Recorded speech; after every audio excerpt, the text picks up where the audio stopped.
எம்ஜிஆரை நீக்குவதற்கு காரணம் அவர் திமுக தலைவராக இருந்த கருணாநிதியிடம் கட்சி கணக்குகளை கேட்டதுதான் என்று சொல்வார்கள். அது உண்மைதான். ஆனால் அது மட்டுமே உண்மையல்ல. திமுகவின் பொருளாளராக இருந்த எம்ஜிஆர் கணக்கு வழக்கை கட்சியின் பொதுக்குழு செயற்குழுவில் வைத்து கேட்கவில்லை, பொதுவெளியில் வைத்து கேட்டார். அப்போது எம்ஜிஆர் பயன்படுத்திய வார்த்தைகள் திமுகவுக்கு உள்ளும் புறமும் அதிர்வுகளை கிளப்பின. உண்மையில் எம்ஜிஆர் கணக்கு கேட்டதற்காக மட்டுமே கட்சியிலிருந்து நீக்கப்படவில்லை.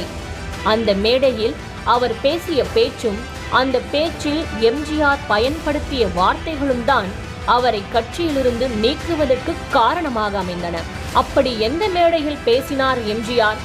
அந்த மேடையில் அப்படி என்ன காட்டமான வார்த்தைகளை பயன்படுத்தினார் எம்ஜிஆர்? அரசியல் களத்தில் அதிர்வுகளை கிளப்பும் அளவுக்கு சர்ச்சைக்குரியதாக அந்த பேச்சு. ஆம்,